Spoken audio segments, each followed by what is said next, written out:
Hello, Mr. President. Thank you very much for providing Fox News with this opportunity for an interview.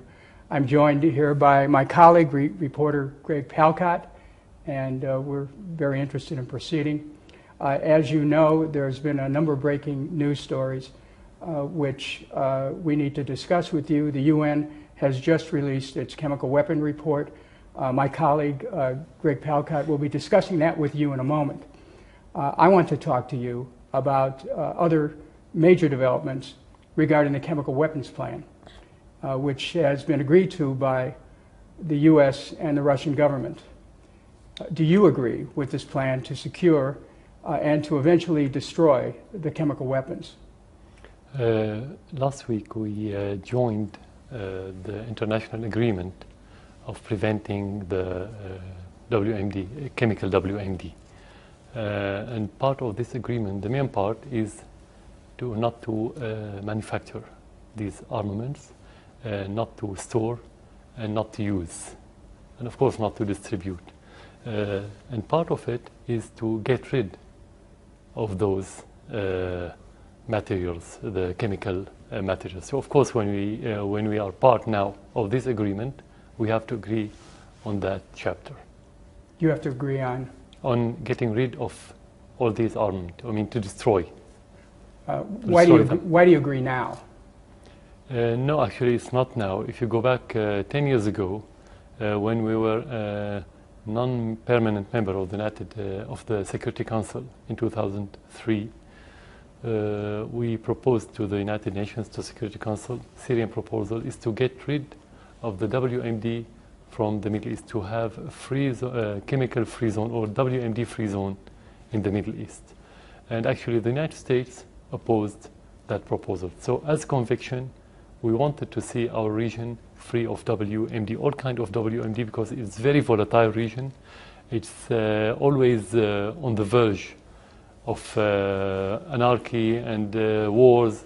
So that's why we cannot say that we agreed now. Well, we know that President Obama and Secretary Kerry have said in the past that you were lying. Now, that's their words, not mine, when you said that you didn't have any chemical weapons.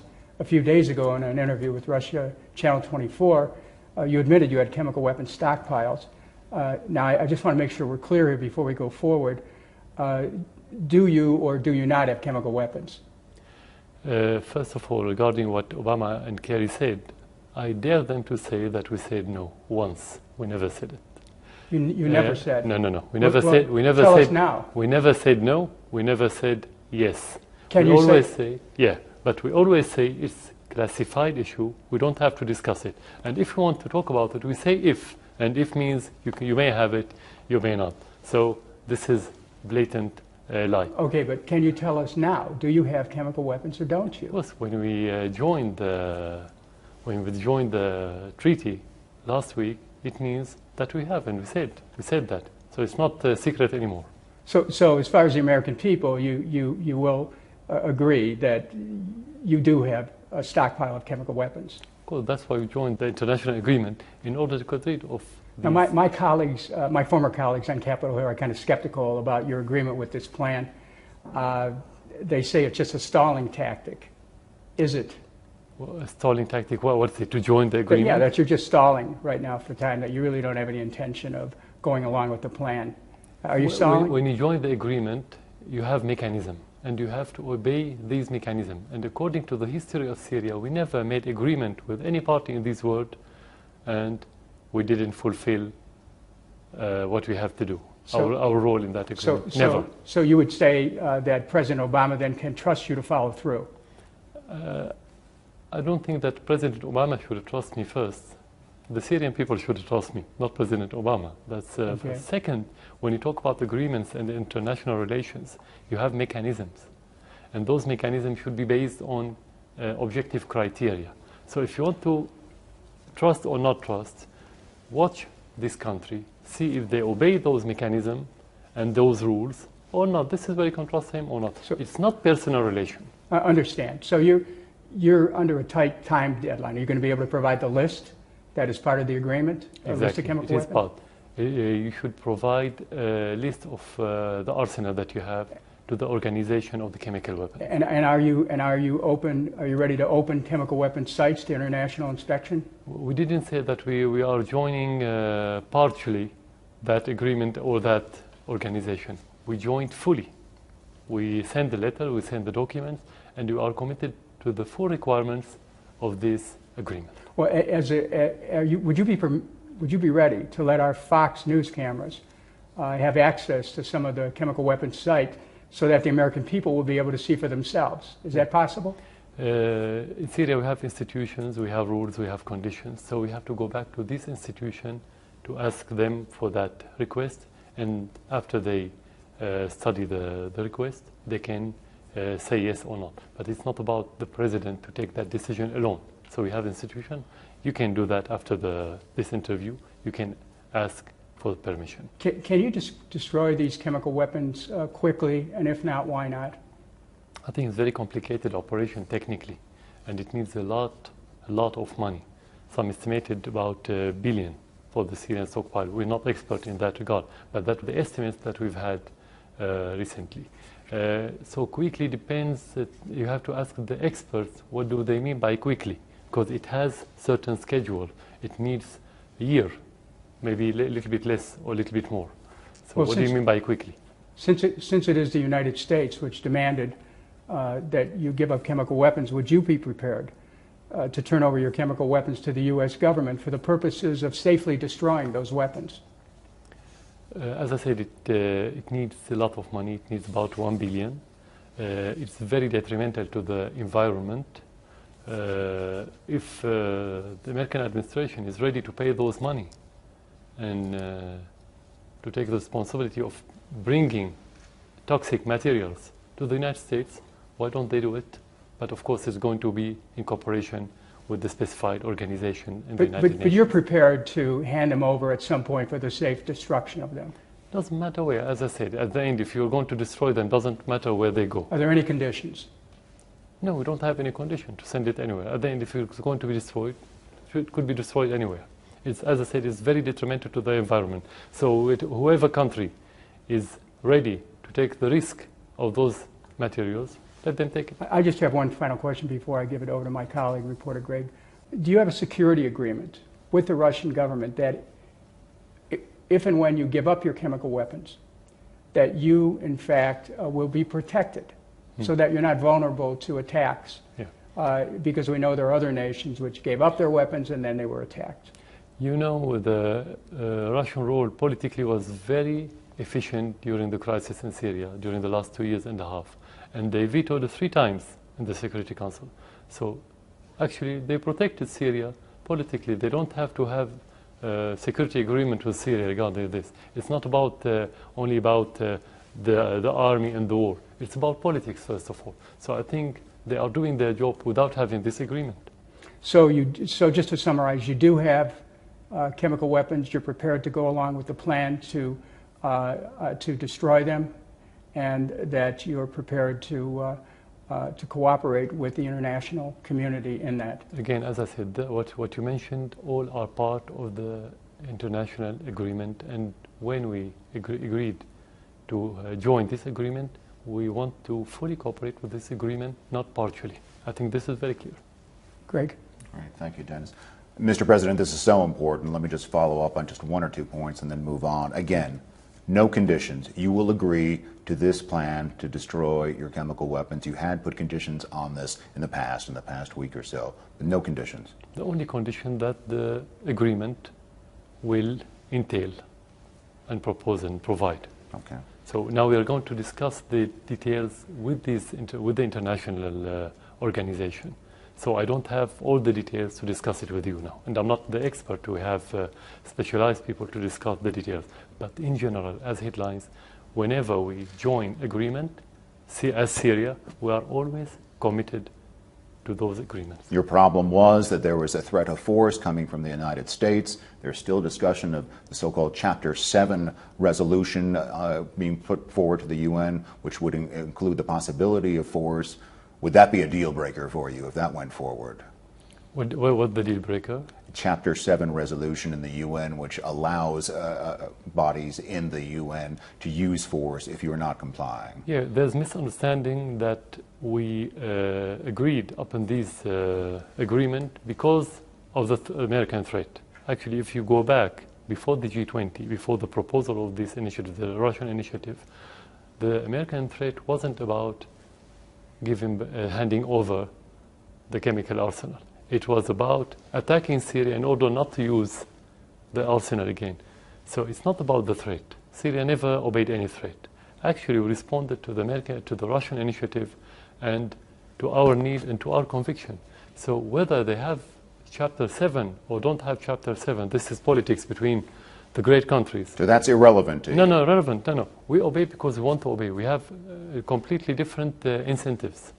And again, that time frame, which Dennis mentioned, 1 week to come up with a full accounting of your chemical weapons, November for the first inspectors to come in, mid-2014 for all your chemical weapons to be destroyed. That's an ambitious timetable, even by expert standards, but you think that is doable? Yeah, but we have to discuss these details with the organization first. So you have to discuss that first? Yeah, this first. Second, the time is not our problem, it's the problem of the organization. How much time do they need to implement these agreements? So you don't necessarily sign on to that time. The only thing that we have to do is to provide the information and to make them accessible to our sites, which is not a problem. We can do it tomorrow. We don't have any problem. You could do it tomorrow? Yeah, of course. We don't have problem. The problem is how much fast they can be in getting rid of any chemical material, because this is a very complicated situation. It's not about will. It's about techniques. So only experts can answer your questions. Which leads me to my last question on Dennis's topic, and that's exactly what some people are saying, that this is just a ruse, just a game, because it is so difficult. Experts say it will be so difficult to get rid of these chemical weapons, especially in a war situation like this. This is indeed buying you a lot of time. Even if you don't have war, it is difficult. Even if you have all the requirements afforded by every party, it takes time to get rid of. So you're saying this could take years? As I said, we don't have experience in that regard, but some say it take 1 year. I didn't say years. As I heard, it takes about 1 year, maybe a little bit less, a little bit more. Thank you, Mr. But President. at the end, we have to see the expert, and they will tell us. Okay. Let's go on to the latest breaking news. There's a lot of breaking news in this region right now, and that's the just released UN report on the chemical weapon attack last month in the outskirts of Damascus right now. According to this report, and this is the report you said you were waiting for. You said you didn't want to hear the U.S., you didn't want to hear UK, you didn't want to hear France, you want the UN to speak. And they have spoken, and they have said, and I quote, "There is clear and convincing evidence that the nerve gas sarin has been used." And they base this on environmental, chemical, medical samples. They say that killing happened on a relatively large scale, that killing included children. Do you agree with this assessment? They have the samples, and they are supposed to be objective. We didn't have any formal report.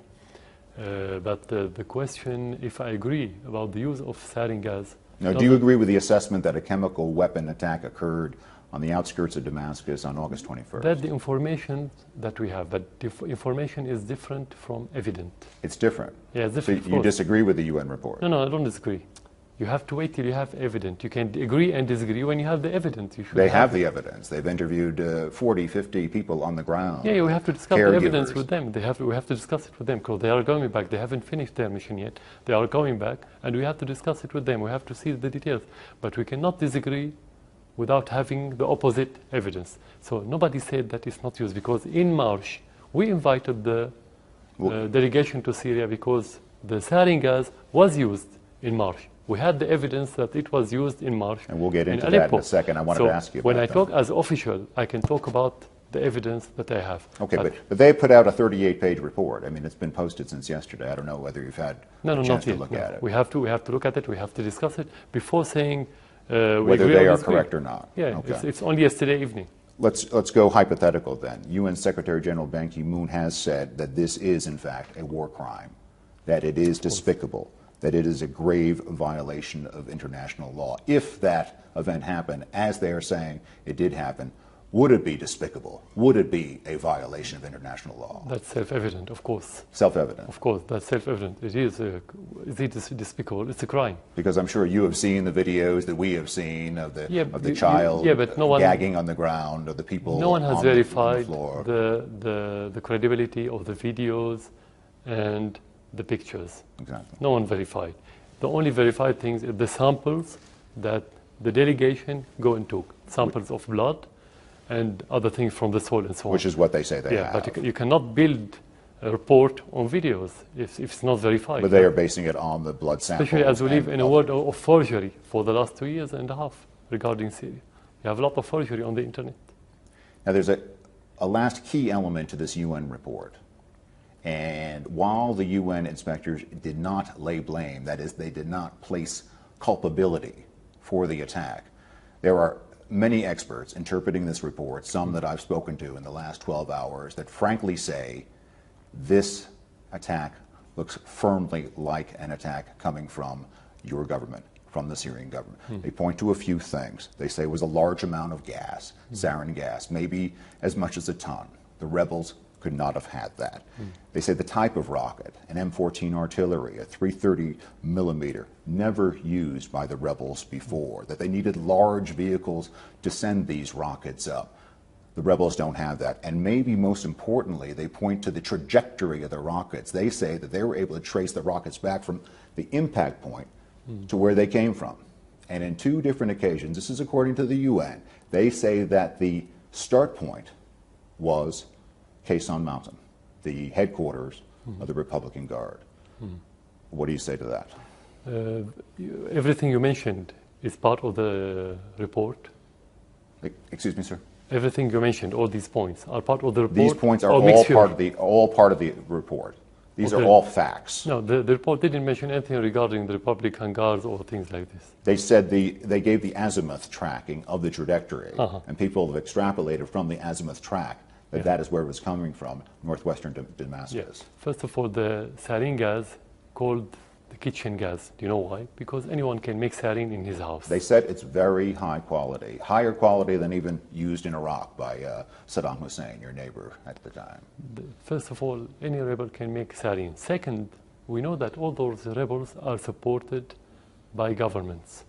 So any government that would have such chemical material can hand it over to those. The experts say that they've tracked nothing like this. It's a ton of sarin gas. It is launchers, it is rockets, it's a whole fleet, which happen to be, from time to time, those kinds of armaments, those kind of munitions happen to be in your bases. No. This is realistically cannot be possible. You cannot use the sarin beside your troops. This is first. Second, you don't use WMD while you're advancing. You're not being defeated, you're not retreating. The whole situation was in favor of the army. This is second. Third, we didn't use it when we had bigger problems last year.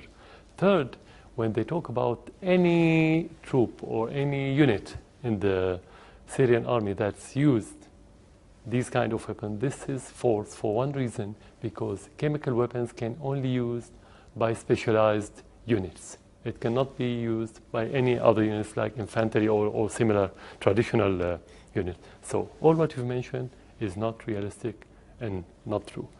Definitely, so far as government, we have evidence that the terrorist groups have used sarin gas, and those evidence handed over to the Russians. This is first. Second, the Russian satellites, since the beginning of these allegations at the 21st of August, they said that they have information through their satellites that the rocket launched from another area. So why to ignore this point of view? So the whole story doesn't even hold together. It's not realistic.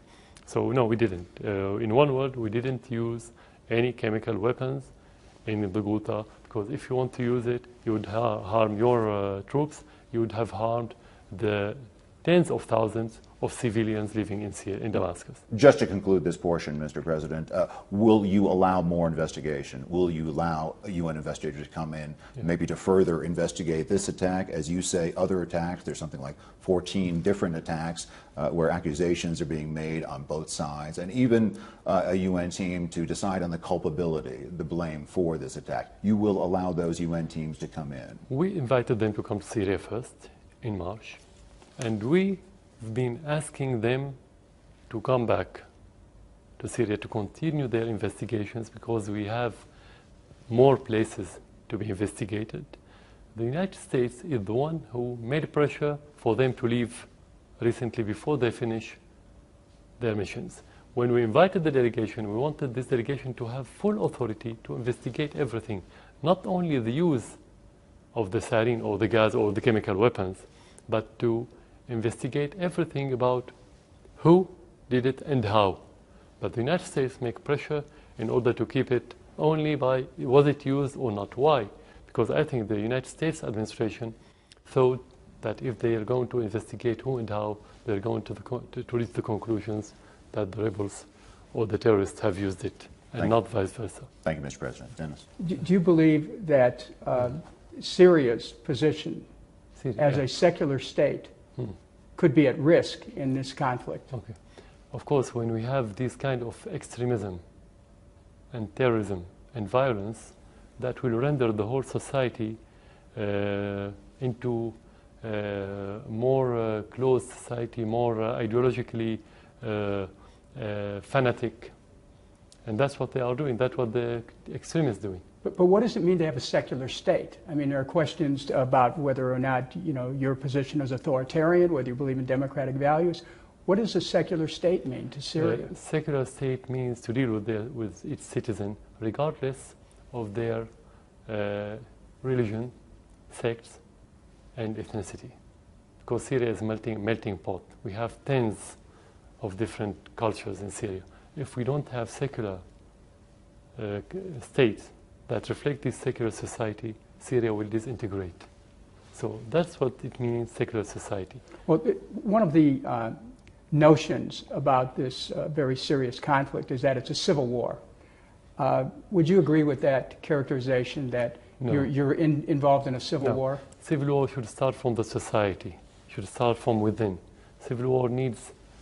So you're blaming outside interests? It needs clear lines, geographical lines and social lines and sectarian lines that we don't have in Syria. We don't have these lines. Civil war doesn't mean to have 80 or 83 nationality coming to fight within your country supported by foreign countries. What we have is not civil war, what we have is a war, but it's a new kind of war. So you're blaming outside interests then for the acceleration of the war. Now, there's just some statistics that have come out from IHS Janes. They're a defense analyst group. They estimate the opposition as 100,000, 30,000 of which are hardline Islamicists sympathetic to the 10,000 al-Qaeda-inspired jihadists. Now, any of these Syrian, are they all outsiders? Where are they getting their money? First of all, no one has this precise number. This is exaggeration, because most of the jihadists, when they come to Syria, they don't come through countries and they don't come through organizations. They just come by plane to neighboring countries and they cross the border like any other one, and they just want to come to Syria for the jihad, with the other jihadists. So nobody has these numbers. We know that we have tens of thousands of jihadists, but we are on the ground, we live in this country. What I can tell you that 80, and some say is 90, it's difficult to be precise. We don't have clear data and precise data. 80 to 90% of the rebels on the ground, or the terrorists, are Al-Qaeda and their offshoots. These are the rebels? Yeah, but you are not maintaining that all of your opponents are jihadis, are you? No, not all of them. Of course, you have so many other different, but they are small. They are becoming minority. At the very beginning, the jihadists were the minority. At the end of 2012, and during this year, they became the majority with the flow of tens of thousands from different countries. Where are they getting their money from? Can you tell us right now? Mainly from donations. But where? For donations from where? Everywhere. Can you name nations that are donating? In the Islamic world. No, they come from individuals, not from countries, mainly. Those Al-Qaeda. We don't know if some countries support them directly. We don't know. We don't have any information. I have to be very precise. But mainly from donations from people who carry the same ideology in their minds. You mentioned before that some figures that are given are exaggeration. Can you tell us now how many Syrians have actually died in this conflict? We have tens of thousands of Syrians that have died, mainly because of the terrorist attacks, assassinations, and suicide bombers, the majority. And how many are your government soldiers? More than 15,000. And how many are insurgents? How many? No, how many insurgents are jihadis? We don't have numbers because we cannot count them. So, well, there are innocent people being killed in this. And the reports are that your government has bombed villages in which innocent people are killed. What about that, Mr. President?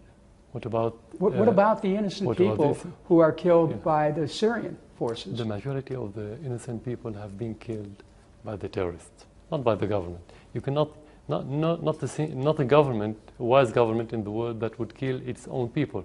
How can you withstand if you kill your own people for 2.5 years, while the West is against you, the regional countries, many of them are against you, and your people are against you while you're killing them? Is it possible? Is it realistic? So you're saying you're not killing your own people, but your forces have launched attacks on villages where your own people have been killed. No, actually what you're talking about is when the terrorists infiltrating residential area in villages and sometimes in the suburbs of the cities and within large cities, and the army has to go there to get rid of those terrorists. The army should defend the civilians, not the opposite. You cannot leave them free, killing the people and assassinating the people and beheading the people and eating their heart, while when you go to defend them, you say that you are killing your own people. You don't. But in every war, you have casualties. This is war. You don't have a clean war. You don't have soft war. You don't have good war. That's the international community reports that Syrian rebel forces opposed to you are equally, if not more, worried now about jihadi fighters than they were previously about your government. Now, in this new development, is there an opening for you to achieve a rapprochement with your Syrian opponents? Yeah, here we have to differentiate between what you call opposition and the terrorists. Opposition is a political meaning, it's a political term. When you oppose somebody, like in your country, in any other country in the world, you have your own program, you have your own vision, you have your own grassroots, and you propose whatever you want regarding the political system or anything else, and you can change that system if you oppose the other party. Opposition doesn't mean to carry weapons and kill people, kill innocent, and to destroy schools, to destroy infrastructure, and to behead. What's the relation between opposition and beheading? Well, let me then, as a follow-up, ask you about diplomacy. What diplomatic moves are you prepared to make as confidence-building measures towards peace in your country? Any diplomatic move without having stability and getting rid of the terrorists is going to be illusional, just an illusion. So any diplomatic move should start with stopping the flow of the terrorists, the logistical support of those terrorists, the armament support, and the money support. Then you have full plan. The Syrian could sit on the table, discuss the future of Syria, the political system, the constitution, everything. Would that future include negotiations with the Syrian opposition? Yeah, exactly. That doesn't mean negotiating with the terrorists. I understand that. Yeah. Now, but does it mean that you're ready for, let's say, a program of reconciliation with those who have opposed you? Are you ready for that? Of course, we announced it at the beginning of this year. We said we are ready to discuss with any political party in Syria, inside Syria and outside Syria. Let's take this down the road into next year. Would you be prepared to offer amnesty to all the Syrians who opposed your government? They didn't breach the law. So if they oppose the government, they can come to Syria without amnesty. only amnesty should be offered to anyone who violate the Syrian law or breach the law. And if you oppose it, it's not crime. We have opposition within Syria. But do you believe in amnesty as a path towards peace? Yeah, that depends on to whom. If it's to whom they stain their hands with the Syrian blood, it could be as part of national reconciliation. Would that include reparations to the families of those who were killed? Yeah, I mean, it's not the president who should put all these details. I think the Syrian meeting of every faction or all the parties that could define all these details. What would you say, Mr. President, to the millions of Syrians who are now refugees as you move towards a peace process? What will you do to say, please come home? Of course, we want them to come back to their villages, to their cities, to their houses, to their homes. We want them to. But we have to help them with getting rid of the terrorists, because the majority of those refugees left because of the terrorists, not because of the government. Actually, we have refugees within Syria that's being helped by the government. Well, let me ask you this. Have you spoken to President Obama? Never. Have you ever spoken to him? Never.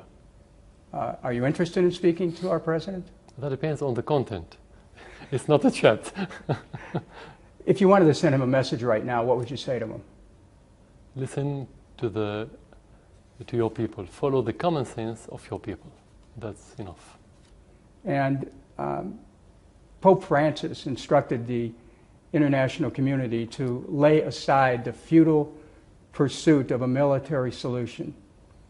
Do you believe the Pope's advice is valid for your government as well as other countries? Of course, we invited every militant in Syria to give up its armament, and we offered amnesty to whoever lay down his armament and wants to go back to his normal life, to his normality as Syrian citizen. Of course, we believe in that. Thank you. Now, before I give this back to my colleague, reporter Greg Palcott, I want to ask you a question that's been bothering me and perhaps other Americans. Not everyone who's watching this interview today knows that you're a doctor, you're an MD, and you've done this before you were president. As you know, doctors take an oath never to do harm to anyone. That's a direct quote from the Hippocratic Oath. Does a doctor give that up when he takes political office? First of all, doctors take the right decision to protect the life of the patient. So you cannot say that they don't do harm physically, because sometimes they have to extract the bad member that could kill the patient. You could extract eye, you could extract leg, and so on.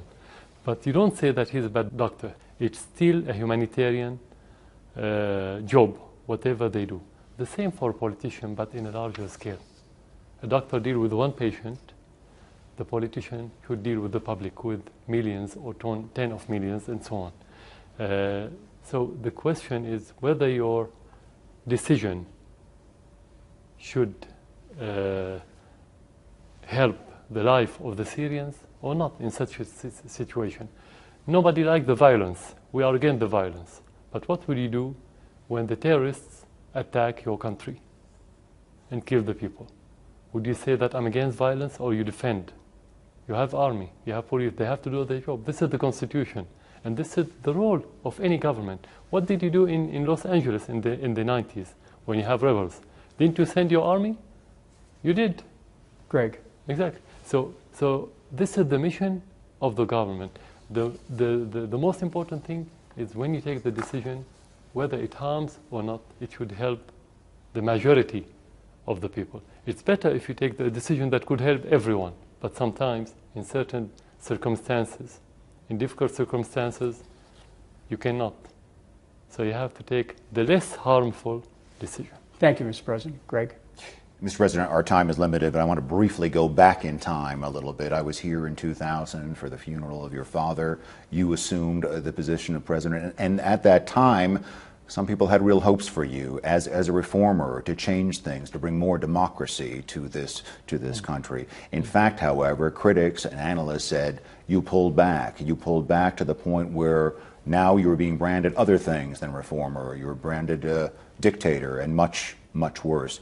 How does that make you feel? How does it make you feel when people say you, to use an American parlance, you've lost the plot? That is, you've lost the trail of what you might have done then that might have avoided all of this now. Yeah. So first of all, if you want to talk about the hope, I always say I'm the hope of the Syrians. It doesn't matter if I'm the hope of any foreigner person, whether he's official or any other one. So all the terms that you've used in your question should be referred to the Syrian to see whether they agreed upon these terms or not. At the end, it's not about the term, it's about the content. It doesn't matter what they say, whether he's dictator or reformer. Today you have propaganda. Do they say the same word about their allies in the Gulf states? Do they talk about the dictatorship in the Gulf state? We're talking about Syria now. Yeah, I know, but I have the right to answer about the other regime or other states that they are much far from democracy than the Syrian state. Going back to your question, the reform is not the job of certain person in a country, whether the president or the government or the people. The president and the government can lead the reform, but the reform is a social process. It's a social process, and it's influenced by many different things, including the external factors, whether you have a war, whether you have stability, whether you have better economic conditions, whether you have very bad ideologies coming from abroad. So talking about the reform in the way that I presented at the very beginning, and I still believe in the same concept and values and principle, we should have democracy that reflects our own traditions. But democracy is not a goal, it's a means to reach the prosperity. And democracy based on accepting the other. When you have a closed ideology and many taboos that prevent you from accepting the other culture in your country, you are going backward. Doesn't matter what the president do in that regard. Not the constitution, not the law, not any other process can make the democracy real one, realistic one in such a society. Only when the society makes this democracy, you can talk about it. It's a culture. So I'm still reformer. I still believe in the same values. But if you go back to the history of the last decades, the most complicated situations happening in our region, this is one of the reasons why the democracy, not in Syria, in the whole region, is going backward. We are going farther from democracy, not closer. But again, to stay with your country and to stay with a little bit of recent history, move back just 2.5 years ago this week. That was the first protests here in this country. Yeah. People said that was still a sign that people were unhappy, your own Syrian people, about your moves to democracy, and that was simply what they were asking for: more democracy, more reform. They weren't even asking for you to step down at that time. Right. Critics will say you moved in too hard, too fast, with tanks, targeting protesters, torturing, et cetera, et cetera. That is the critique of yours, and you once again missed another chance. Yeah. How do you feel about that 2.5 years on? That's a very simple question. If you want to oppress those people because we don't accept their request, why did the president himself, I said in one of my speeches at the very beginning of the conflict, why did I have to say publicly that those people have legitimate demand? This is first. Second, if we are going to use the force, why did we change the constitution? Why did we change the law? Why did we have now more than 15 new parties in Syria, political party? Why did we change so many laws that they asked for? Because we knew that it wasn't about democracy. If they asked for democracy, how did they kill some of those people? I'm not generalizing. Some demonstrators demonstrated for the reason that you've mentioned, but some others, they killed soldiers and they killed policemen in the first week of the conflict. What's the relation between asking for democracy and killing and assassinating? So we have to be very precise in differentiating between people who ask for democracy and terrorists. This is first. Second, part of those people who were opposing the government at the very beginning, today they support the government against the terrorists, because they ask for reform, but they didn't ask for terrorists. So you are talking about two different completely situations between the beginning of the conflict and today. So we're still moving forward in the path of the democracy. And part of the solution that I just mentioned a few minutes ago, when we sit around the table, the Syrian people will say, what's the best constitution? What's the best political system? Do they want it parliamentarian, presidential, quasi-presidential, and so on? So what laws do they want? Everything.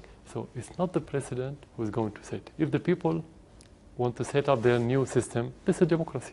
But you bring up a point that leads to my next question. Some people will say that you have just waged a war of attrition. That is, that you have waited and ground people down. And some of those that felt very peacefully that they wanted a change here in democracy, now after 2.5 years of fighting, they're willing to give in a little bit. And at the outset, you talked about terrorists coming inside, and now you've allowed, or you've created a situation on the ground because of this long period for the terrorists to come here. My point is, you're not really changing people's minds, you're just forcing them into this box where we're 2.5 years on, we're 110,000 people dead, cities in ruins, and you're hoping that your people will just surrender to the idea. I mean, is that really where you wanted to go with this whole thing? So the core of the idea that I created the atmosphere to invite terrorists to Syria.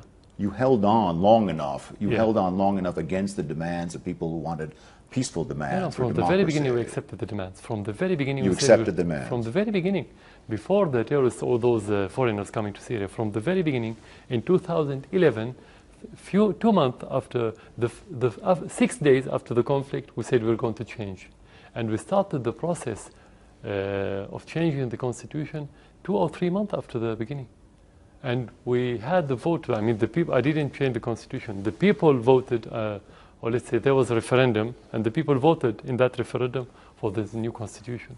At the beginning of 2012, in February, before the end of 1 year of the conflict. So what you're saying is far cry from reality. It's completely different story. It's not none of these things happening in Syria. It's about maybe another country.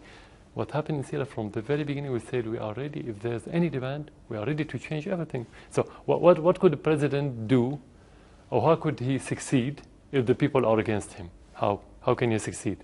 Just you want to be president just for the sake of being president? That's not realistic. It's impossible. Do your tactics in this war, do you back your tactics in this war? I mean, a year ago we stood in Homs, one of your great cities, and we watched as your artillery, which was lined up around the outskirts of the city, pound again and again, relentlessly, the center of the city. You say you're going for the enemy, you say you're going for the terrorists, but that, some will call it indiscriminate shelling, has left many, many civilians dead, and frankly has left that city and many of your other great cities, like Aleppo and others, in ruins. I mean, is this the way to go after, if you think there are some terrorists out there, the terrorist enemies of your state? So it's like if you say that when the terrorists infiltrated some area or attack certain part of any city, that the civilians would stay and live with them. That's impossible. Whenever the terrorists enter an area, the civilians would leave, unless they use them as a human shield. But in most of the cases, the civilians would quit their area because of the terrorists. And that's why you have so many refugees. So in most of the cases, the Syrian army attack area where there's no civilians living in it. In most of the cases, you can hardly find civilians with terrorists. They cannot live. With a rough estimate, Mr. President, of the total of 110,000 dead so far is at least about 50,000 civilians. You're saying there were 50,000 human shields? You're saying that those people were in the wrong place? First of all, what's the source of your information? That is a breakdown by analysts who look at these numbers. Do you think it's lower? Analysts from the United States, living in the United States or living around, you can only talk about facts. We cannot talk about estimations and allegations. 110,000 is a fact that everyone agrees with. Of course, as I said, we have tens of thousands of dead. I didn't say the exact number for one reason, because we have thousands of missing people. You cannot count them as dead. Did you know that they are dead? It's a war now. So talking about the number, we have to be very precise. You're talking about the numbers as spreadsheet, without knowing that they are family. This is tragedy. We live with those people. This is a human tragedy. It's not about numbers. It's about every family in Syria lost a dear one, including my family. We lost a member of family. We lost friends. And that's why we are fighting terrorism. So should we allow the terrorists to continue without fighting them? This number, if it's close to the real number, will be so many folds, will be millions, not hundreds of thousands. We don't want to get lost in numbers because, as you say, it's very true, a human issue here. But again, you use the figure of 90% of the opposition, the rebels, are Al-Qaeda. You stand by that, 90%. 80 to 90, no one has exact number. You don't have the exact number because they are coming, flowing irregularly. You don't think that's too high? I mean, people are putting that lower, at least 50-50, and one would say that if at least it's 50-50, you have some opposition to deal with. Which people? I'm sure not the Syrian people. No one in Syria say they are 50-50. From abroad, maybe. They have their own estimations. But at the end, it's our conflict. We live here. It's our country. We can tell how much. But 50-50, how did they count it? But again, just to sum up what you've been saying, in one quote you said, the opposition has been manufactured from abroad. Do you really feel that? You really feel the opposition in this country to your government has been manufactured from abroad? It's not feeling, and it's not about how I feel. It's about what facts are presented in front of us. If they don't have Syrian grassroots, because we have oppositions in Syria that they have grassroots. Why to have opposition abroad? How do they live? Who give them money? How they are financed? And we all know that they belong to some to the United States and Britain and France and Qatar and Saudi Arabia. Real opposition only belongs to the Syrian people. As long as it doesn't belong to its people, it's made by other countries. That's simple evidence. Thank you. Yeah. Dennis? I just in listening to this exchange that you've had with Greg Palkot, there's one thing I want to be really sure about. Yeah. Are you minimizing the deaths by saying, well, you know, it's not 50,000, it's 40,000 or 30,000? No, are you minimizing? We cannot minimize it because in every house you have pain today. In every house you have sadness. You cannot minimize whether this number or higher number. It's a tragedy. We live in Syria. It's a killing. But we have to talk about the reasons. Who killed those? Not the government. The terrorists. We are defending our country. If we don't defend, this number will be manifold. That's what I meant.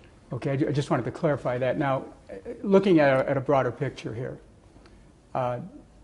this is a watershed moment. It appears to be a watershed moment that, for the world, from here in war-torn Syria, a new roadmap towards world peace may be developing by starting with you relinquishing your chemical weapons and then moving forward with a concrete plan for peace in Syria.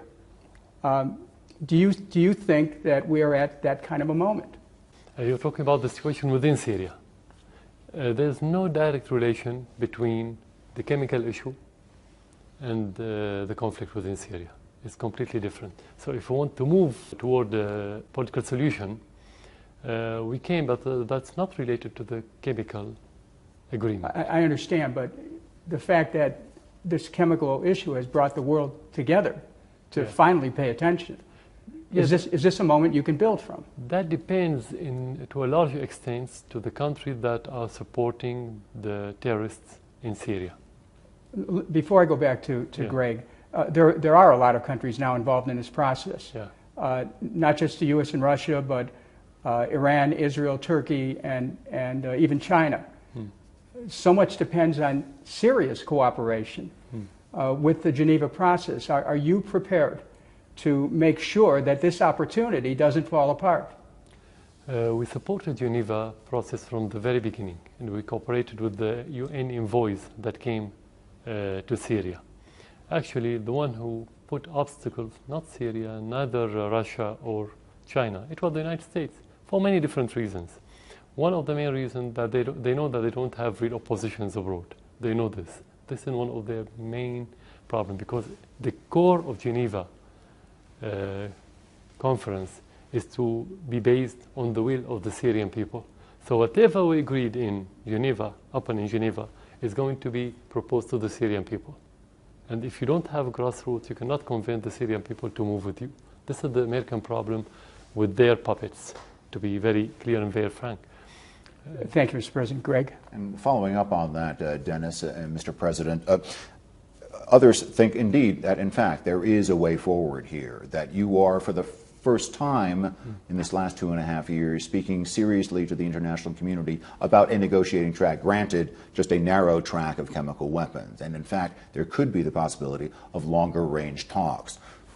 Could you be a part of that? Or if your strong allies and basically the sponsor of this new wave of discussions, of negotiations, Russia, feels that perhaps it would be more helpful not to have you in the position, what would be your stand? Are you in this to the end, or if it's more, if it would facilitate things for you to step aside and for the good of your country, would you do that as well? Being here or not being here in that position as president should be defined and decided by the Syrian people and by the ballot box. No one else, whether friend or opponents or enemy or any other one, have a word in that issue. If the Syrian people want you to be president, you have to stay. If they don't want you, you have to quit right away, with the conference or without conference. That's self-evident. We don't discuss it, and I said it many times. So no one has to say that, and the Russians never try to interfere in the Syrian matters. There's mutual respect between Syria and Russia, and they never try to involve themselves in those Syrian details. Only the American administration and their allies in Europe and some of their puppets in the Arab world repeat these words, whether the president should leave, what the Syrian people should do, what kind of government. Only this bloc interfere in the matter of sovereign country. I know you said that there are elections scheduled here, at least, in 2014. Exactly. You would stand for those, and you would see if the people would decide for or against you, and those could be conducted in this current atmosphere? You have to probe the mood of the people and the will and the desire of the people at that time to see whether they want to run for presidency or not. If they don't feel that they are positive, you don't run. So it's too early now, because you have something new every day. It's too early to talk about it. Before the election, I can take my decision. Mr. President, according to the New York Times, President Obama has said the greater goal with respect to Syria is to curb chemical weapons use and proliferation of chemical weapons worldwide. Do you believe this could be a chance to reset Syria's relations with the United States? That depends on the credibility of the administration, any administration. And that depends on the U.S. administration's. But you're not saying our president doesn't have credibility. I'm asking you if this is an opportunity for you to reset relations with the United States. As I said, the relation depends on the credibility of the administration. We never looked at the United States as enemy. We never looked at the American people as enemy. We always like to have good relations with every country in the world. First of all, the United States, because it's the greatest country in the world. That's normal, that's self-evident. But that doesn't mean to say and to go in the direction that the United States want us to go in. We have our interests, we have our civilization, we have our will, and they have to accept and to respect that. If there's mutual respect, we don't have problem. We want to have good relation, of course. Let me ask you some specifics with respect to going forward. Are you going to work towards a new constitution for Syria and guarantee more freedom for the people of Syria? Will you work towards that? Our constitution today guarantees more freedom, but that depends on the content of the freedom. That's what the Syrian parties could discuss on the table. It's not the constitution of the president. It's not my vision or my own project. It should be a national project. So the Syrians should define exactly what they want, and I have to accept whatever they want. Well, for example, what do you think of free elections? Of course, we have free elections now in this constitution. Really? Now we're going to have free elections next year, in May 2014. Is there anyone else who could be president of Syria? Of course, anyone who wants to be now, he can be. So you're not the only person who could preside over Syria? No, I won't be the only. I won't be the only person. And so you believe it's possible for Syria to have a peaceful transition without you in power? That is possible. What do you mean by transition? Transition of what? A transition towards a resolution of the conflict and the war. Is that possible with you not being in power, or do we have to end the war and then? If the Syrian people want me not to be in transitional or permanent or natural or normal situation, this means it's going to be peaceful.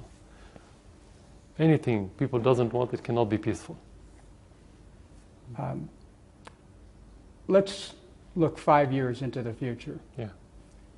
What will Syria look like? We have so many challenges if we get rid of this conflict. Of course, the shorter one is to get rid of the terrorists, as I said. But the most important thing, their ideology.